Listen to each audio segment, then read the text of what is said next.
Thanks for stopping by my channel. I'm Elizabeth Liz Machette, and today we're talking about the Capricorn full moon and the astrology forecast for July 2026. And my guest and colleague and friend is Justin Crockett LZ joining me today. Welcome, Justin. How are you today? I'm doing great, Liz. It's a good summer so far. Not too hot here. Well, it's This is been kind good. of cool the last few Yeah, days. but Jupiter just moved into Leo, so I should watch what I say. Right? It could get a little bit hotter. Yeah, because today I think barely got 60, and yesterday barely got 60, the high at my house. So Right. okay, so Justin is archetypal and Jyotish astrologer, teacher, author, and seer. And the best way to contact Justin is through his email at justin.lz@gmail.com. I'm an astrologer, author, and intuitive, and you can reach me through my website, alightpath.com. And we look forward to hearing from you. So, as we go into the month of July, we're in a cardinal modality, which is about initiating and creating things, starting new projects. The ruling planet is the moon. The water element is reflective, emotional, intuitive, and the mantra is I feel. And Justin, can you do the keywords and cautions? Sure. And then, of course, we're talking about Cancer here for the month. And so the keywords that, for Cancer, which is a water sign ruled by the moon, that it's sensitive, caring, warm. Some themes are family oriented, sentimental, history, foodies, and feeling. And then, of course, cautions would be oversensitive, manipulative with emotions, lack of boundaries, and controlling. Thanks for By the sharing. way, I love those roses. Those I take it are out of your garden, huh? Yep, at the corner of my deck. So it's like I took a picture. I thought, oh, this will work. Yep, good Cancerian photo there. Thank you. So, we had the Capricorn full moon a couple of days ago at 8 degrees and 14 minutes on June 29th at 4:57 p.m. Pacific Daylight Time. And the aspects for that was, of course, the sun and moon are opposite. And then we have a square to Saturn and Neptune in Aries and a trine to the South Node. So, would you like to talk about the full moon for a moment? Sure. So, what jumps out to me about this full moon, of course, it's Capricorn Cancer, which has a sort of a parental or family energetic component to it. Anytime you have moon in Cancer and sun, and or vice versa, that opposition have. I'd be curious what you think about it, but it has a sort of a parental or family thing going on there. The thing that jumped out to me about this one is that it's squaring Saturn, that Cancer moon squaring Saturn and Neptune there. So that could bring in some tension with emotions between the parents, between child and parents, or between the parents, because it is the moon and Saturn. Moon can represent archetypically mother, and Saturn father. So this could be, if it's a family at the time, this to kind of watch emotions that could be going on in the family, and being in a place where you're able to compromise on certain things. And I think that's just something to be aware of what each other needs. Cancer needs that nurturing, and Aries needs a little bit of independence. So I think that's just something just to be aware of. What do you think? Well, and I wanted to add that Saturn is ruling that moon and the sun is ruling the moon. So it's kind of interesting that which forms a T square. So yeah, some adjustments and maybe how we're nurturing and the family dynamics are all happening. So there's always changes because we mature and we have different needs at different times. Right. Anything? Yeah, I would just say the moon was in Capricorn and the sun in Cancer. But it's the same energy because you get that parental thing going on there. Absolutely, and the nurturing and family dynamics, of course. Because that sun is also almost a square to that Saturn as well, Mhm. because Saturn's 8 degrees. I mean, I'm sorry, Saturn's 14 degrees Aries, and the Sun is at 8 degrees Cancer. So there's a little bit of a white orb there, but the two signs do square. Yes, So it's almost abs forming a T square actually there. yes. So are we ready to move on? Sure. Okay, we're gonna look at the Sabian symbols for the full moon. The Sabian symbols were channeled by Elsie Wheeler, um, in San Diego and with the assistance of Mark Edmund Jones, and there's one saying or pic which kind of creates a picture for each degree of the zodiac. There's 360 of them, and the sun is at 8 degrees of Cancer, so we're gonna look at the degree before as the lead up, the degree of, and the degree after as what's next. So, Justin, you wanna start us out with Cancer 7? Sure, sure. So for the Sun here, we've got Cancer 7, which is 7 degrees. What feeding into this Sun here is two nature spirits dancing under the moonlight. And this is the keynote here is the play of invisible forces on all manifestations of life in it. And the theme here, our key phrase is creative imagination. And then Cancer 8, a group of rabbits dressed in human clothes walk as if on parade. The keynote is the tendency in all forms of life to imitate higher forms as a stimulus for growth. And the key phrase would be the learning process. And then the Cancer 9 degrees is a small naked girl bends over a pond trying to catch a fish. And the keynote here is the first naive quest for knowledge and for an ever elusive understanding of life, its purity and understanding. So, how would you like to sum these three up, Justin? Well, one of the things I've noticed is you probably know that I'm writing a book on the Sabian symbols, and this one particular one in the middle there, the Cancer 8. There's another concept of that because the rabbits dressed in human clothes, in our society and in literature, especially in fairy tales, there's the wolf in sheep's clothing concept, and of course the Red Riding. The wolf that was in grandmother's clothes. So it can also represent just emotional honesty with and within people. And I think putting these three together, this is really, you got this creative imagination and purity and understanding and a learning process, and how we're and there's a communications thing there a little bit. I think this is just really good for any type of creative pursuits right now. This sun is a very it's a very nurturing sun and nurturing sun, I would just say. Well, and I think that creative imagination or being creative will help integrate what you want to learn or what you want to work on, or maybe you just need a timeout with some creative process to move things along Right.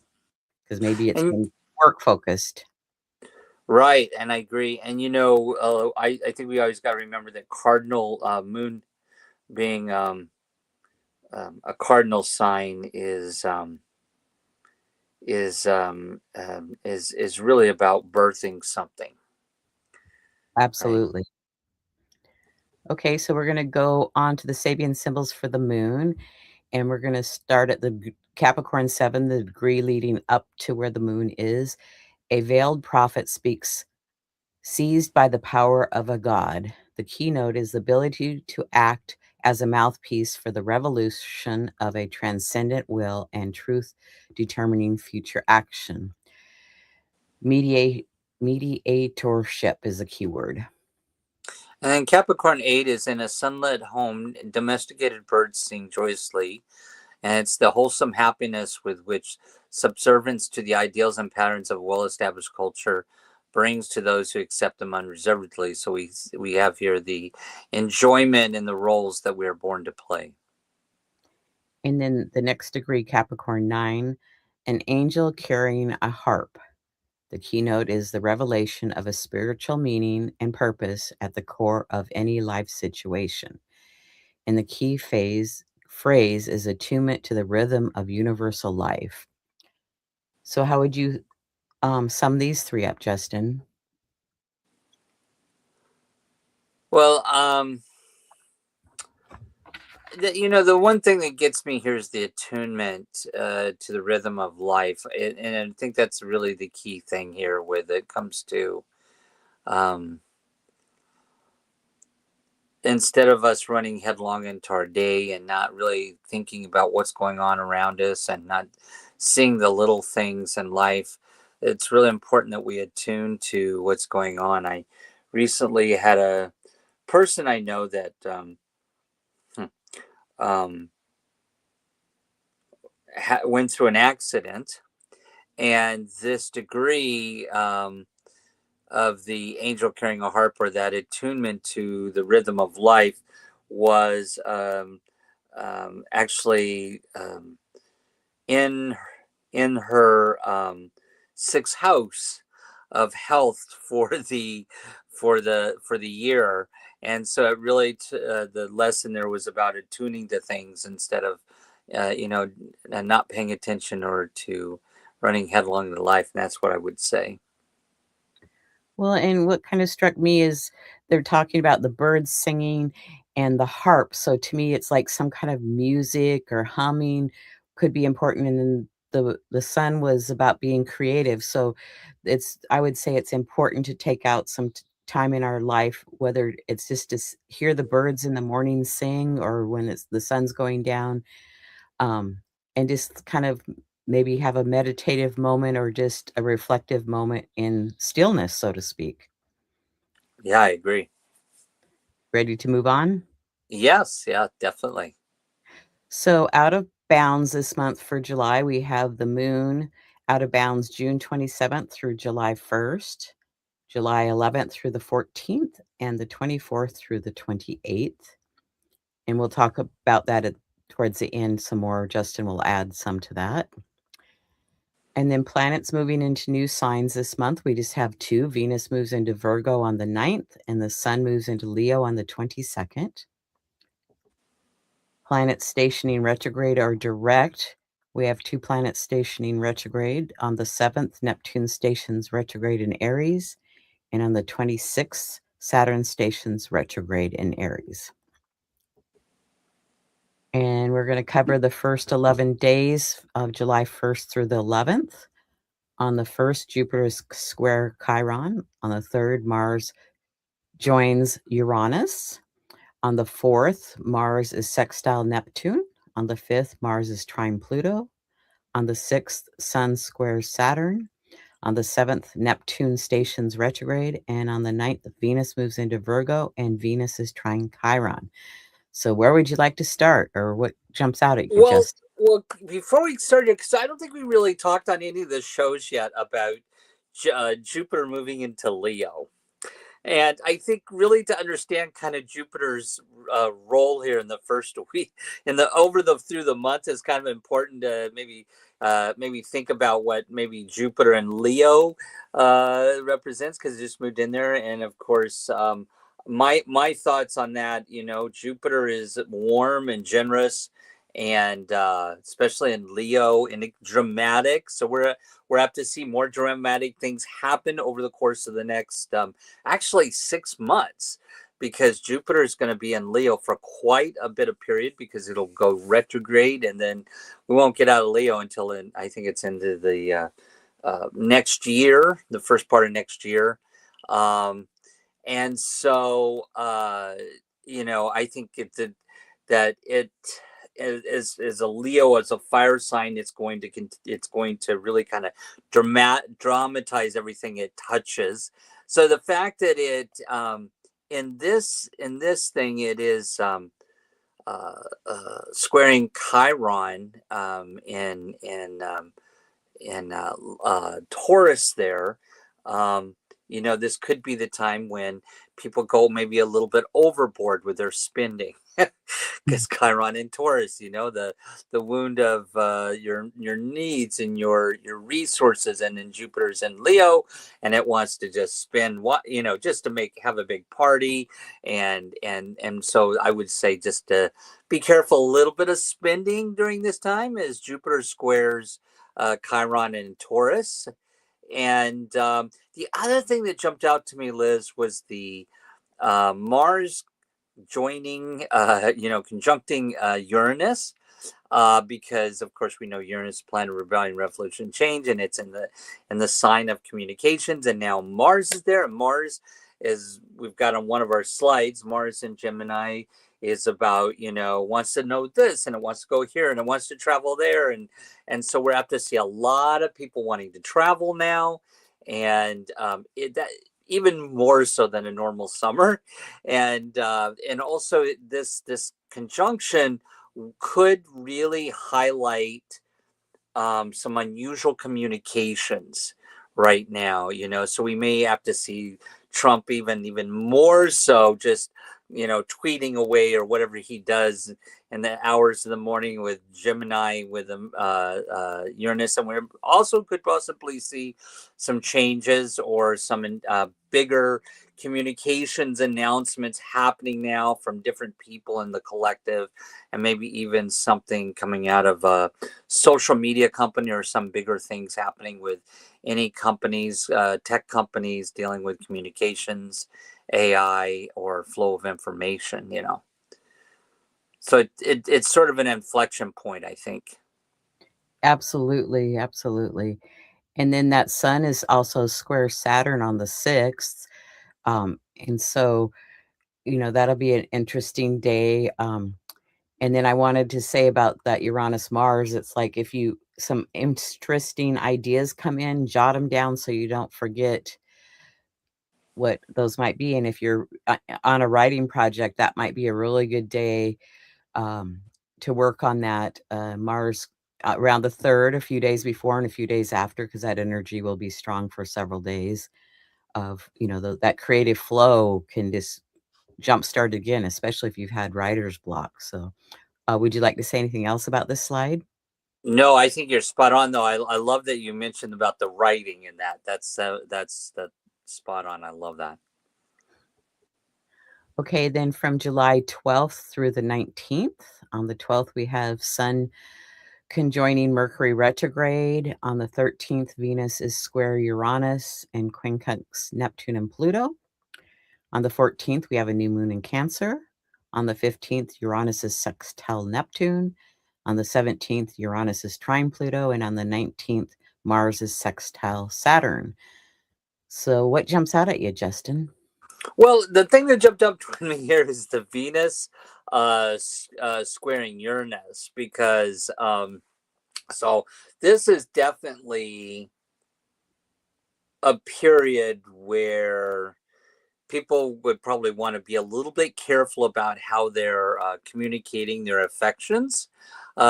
Venus, Venus and Virgo, of course, can be kind of very direct, logical about emotions and affections, matter of factly, sort of, and it's a mental sign, right? And so it's Venus, it's Virgo. It's a little bit more mental with its affections, but it's squaring, because we know Virgo and Gemini, those two signs square, so it's squaring Uranus in Gemini.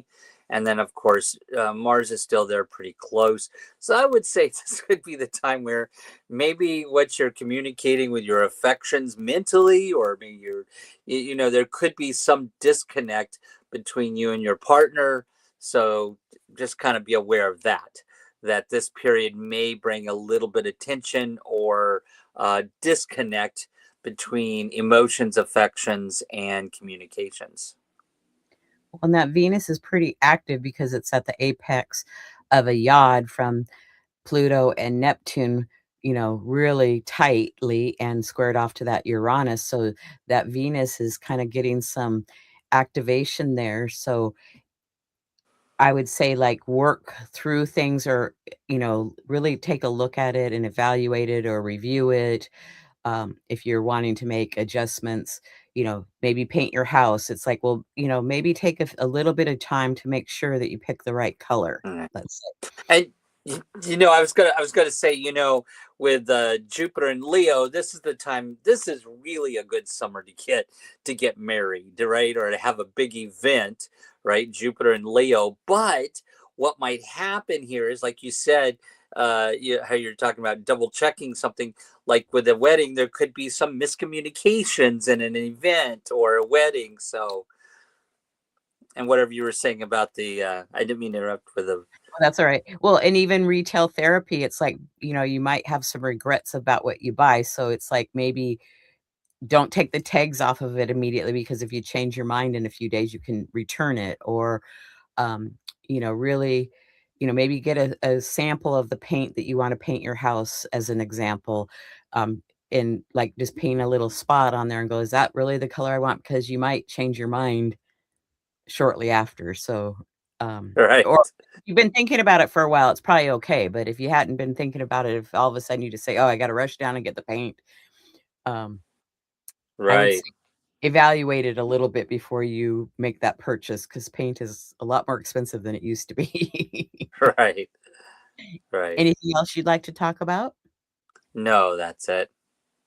Okay, we're going to take a brief look at the Cancer new moon chart, but I will have a show in a week or so on the Cancer new moon and 21 degrees and 59 minutes of Cancer. And we have that moon conjoining Sun, Mercury, and Hygeia, and it squares Pallas, Athena, and Vesta, which are two asteroid goddesses. Go ahead, Justin. Nothing really much to say about this right now. I think I will say something about the Hygeia that's conjunct Jupiter, because this could be the time, and this is kind of irregardless of the moon, but I think this is important because Hygeia and Leo can in a person's chart can be where there's some wound with being vulnerable with your self-expression, your creative self-expression, and and authenticity, and being vulnerable with that creativity. And I think this is a time to nurture yourself with your creativity with this new moon in Cancer, and to really don't let this period hold you back with your creative self-expression. And if people come across now and say, "Oh, you can't do that," or "This project looks like this," let that stuff go. Especially with Hygeia next to Jupiter, that can be a little accentuated. Well, thank you for that. And we're going to move on to July 20th through the 24th. On the 20th, Jupiter is trine Neptune and opposite Pluto. On the 21st, Jupiter sextile Uranus. The 22nd, Sun enters Leo and Venus is quincunx Saturn. On the 23rd, Sun is square Chiron and Mercury stations direct. And on the 24th, Mercury sextiles Venus and Neptune is sextile Pluto. So I what was, jumps out I at was, you? I was curious. Can we go back one slide? I meant to mention one thing, just a note. The slide in the next slide, back. Yes, the 19th, when Mars sextiles Saturn, that's the day of the World Cup final. Okay. And so, when we talk about Mars, I meant to mention this when we were on this slide, but Mars and Saturn. So there seems like this could be a really dynamic day. The World Cup final is supposed to be at 12 p.m. Eastern time in New Jersey. And of course, the moon will be in Libra, and every planet will, from the East Coast, be above the horizon. And so this seems to be maybe definitely because Chiron's in the seventh house there in Taurus. People would have to be careful of make sure they're not, they don't lose their friends over the World Cup final or that. But it seems like there's going to be a lot of very competitive stuff here with Mars sextiling Saturn on the 19th. Yeah, that'll be an interesting game. Yeah, Maybe people won't agree with how the referees call things. there you go. Yes. Okay, and then we're right back here. So, for the July 20th through the 24th, what jumps out at you for that 4-day period? Well, it was the Jupiter, because we see that Jupiter's now move as it's moved into Leo. It's engaging more now with the other fire planets, Neptune, and then of course we'll have a little bit down the road a Jupiter trining Saturn, which will be a sort of a more larger aspect. But I think this just really highlights more of a speeding up of energy of people in the collective, and people are more likely to, especially as it trines Neptune, people are more likely to be a little bit more over the top and dramatic this summer with events. Um, I think this does highlight a lot more events this summer, and it just because Jupiter and Leo is definitely about celebration and events, and of course we got the big World Cup here and the American 250th anniversary events. So I think this just feeds into that. This is a positive alignment for any of these events this summer. That they'll turn out really well because it is opposing Pluto, though. Um, I think there will be some changes to the events that we don't expect, like nobody showing up for the America State Fair in Washington, D.C., or some other things that events will happen that are outside of people's control. Well, and it's interesting that the sun is square Chiron, and we had a square to Chiron a few weeks earlier. So, any of those wounds or how you teach things, it's like you might need to make some adjustments with all that happening in your life this month. Yeah. Anything else you'd like to talk about? Well, I love that Mercury stations direct on the 23rd. Good time to, at that point, it's a really good creative time because we've got so many planets in Gemini and Leo, sandwiching Mercury and Cancer. That's a really good time to um, launch something communication wise, creativity wise. And then the Venus quincunx Saturn still here. So from the week before and this week, that Venus is kind of under some pressure to make adjustments, but then it makes a sextile to Mercury. So I would think by then, the end of the month, you will figure out how you want to go forward with what you want to bring into your life, whatever that might be. Right. And I really love, which is really great, people, is Jupiter sextiling Uranus. We got a Leo Gemini energy here. And so we're talking, this is a really creative aspect for writing, for launching a book, for launching a project, advertising a business. Jupiter and Leo sextiling Uranus and Gemini. And of course, Mars is in Gemini, helping support that there.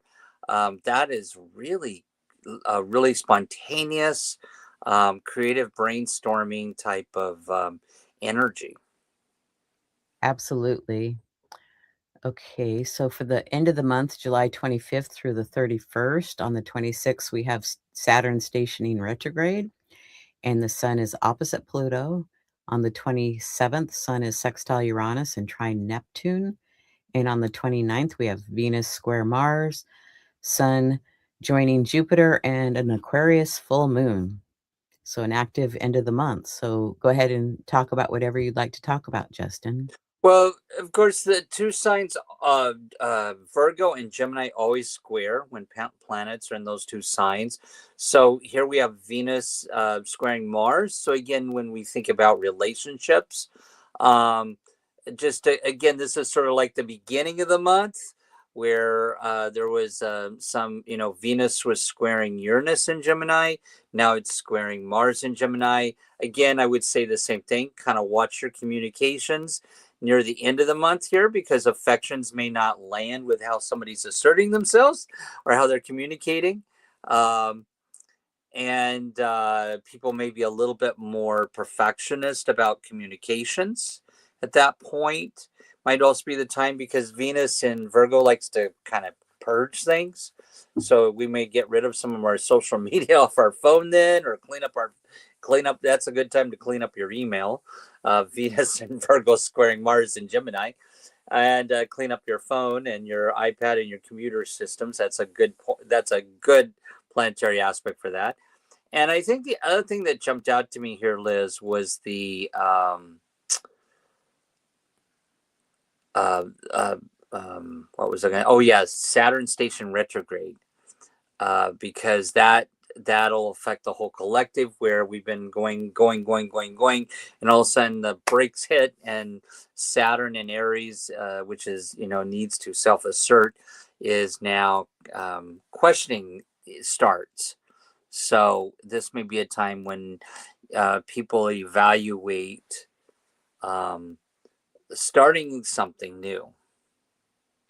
Well, and I want to make a comment about that Venus Mars square because they're both ruled by Mercury, which is in the sign of Cancer. So emotions around safety, security, family may come up that need to be worked on a little bit, and have patience with yourself and whoever you're communicating with, and come from a gentle spot, please. Yeah, I agree. Anything else you'd like to talk about?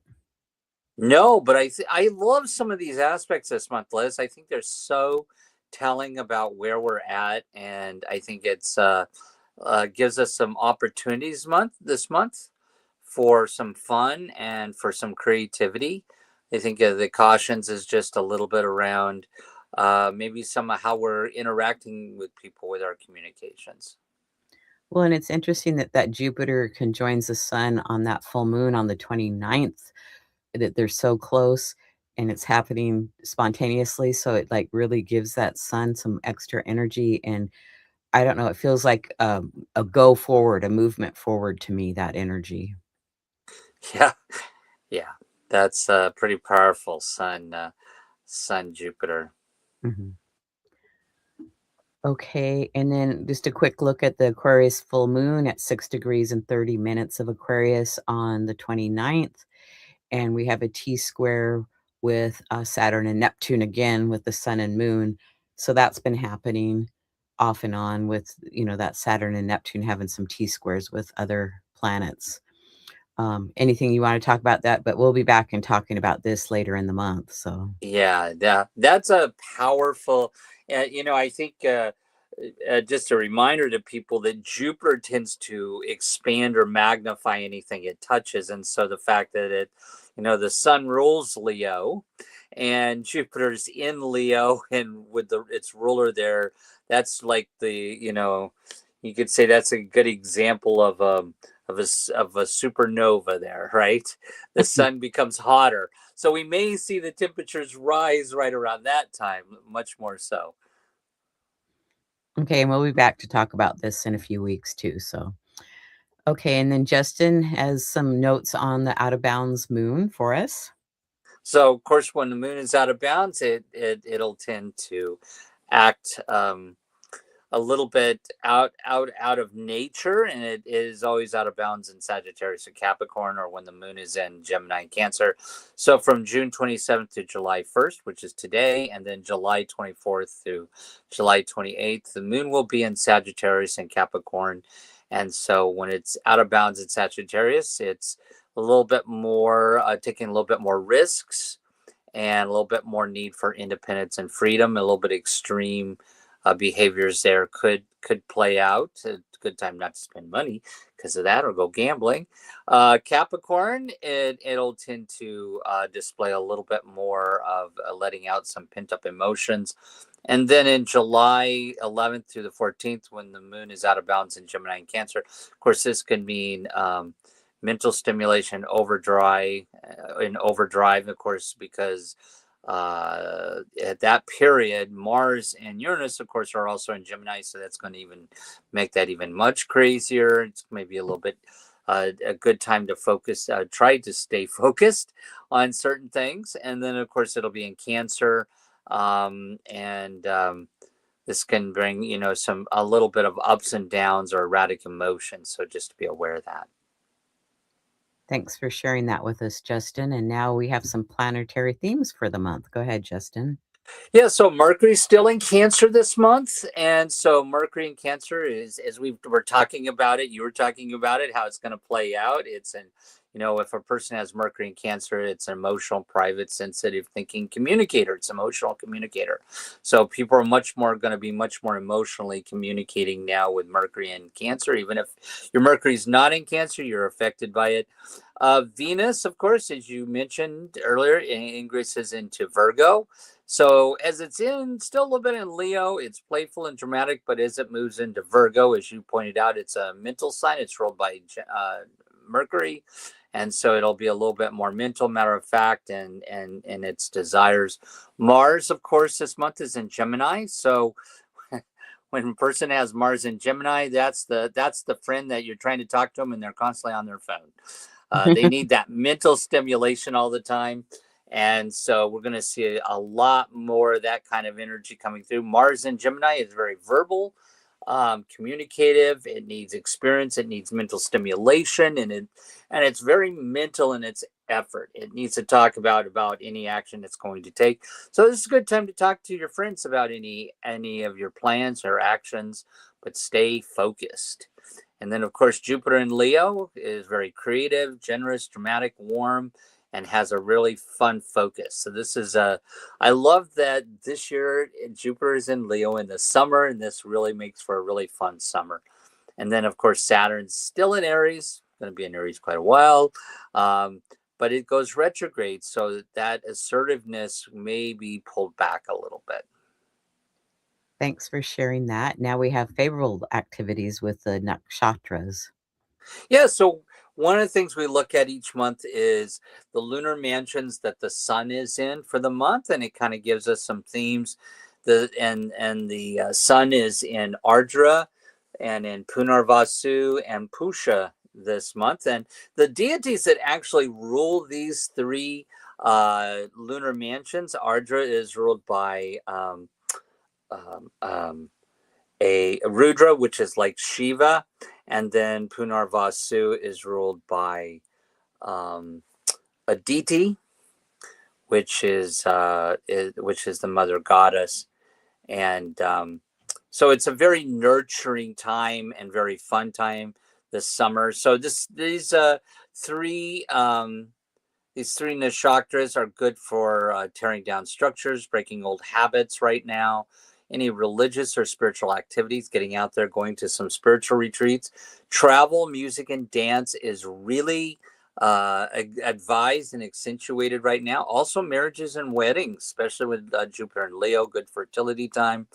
Agriculture, gardening, and cooking. Watch that outdoors heat, though, with Jupiter and Leo. And of course, purchasing and taking care of a pet right around this time is also advised, or a good favorable activity during the time that the sun is in these lunar mansions or nakshatras. Well, thank you for adding all that, Justin. I really appreciate that. And I want to thank you for joining me today, Justin. And I want to thank Thank all you. those that watched live and all those that come back and watch at a future time. We have quite a bit in the archives, so join and please subscribe if you aren't already subscribed. We look forward to having you join us again. And Justin and I are both consulting astrologers. We have newsletters and YouTube channels, so you can follow us there. Go ahead, Justin. Yeah, a good way to get a hold of me is through my email is justin.lz@gmail.com. You can also I write a weekly horoscope for the Port Townsend Leader newspaper here on the Olympic Peninsula in Washington. And then usually have an upcoming podcast every week, sometimes two. I have the Astrology Star Sisters and the Cosmic Connections team. So we look forward to you joining us in the future and going back and looking at some of the archives if you so desire. I want to thank our sponsor, Astro Peregrine Software. It's a software program for Mac and Windows, and you can find out more information at astroperegrine.com. Thanks again, Justin, for joining me today. I look forward to having you on again soon. And I want to say thanks to our audience. And we're going to sign off and say goodbye for now. And we'll see you all next time. Bye. All right, bye. Thanks, Liz. Uh huh.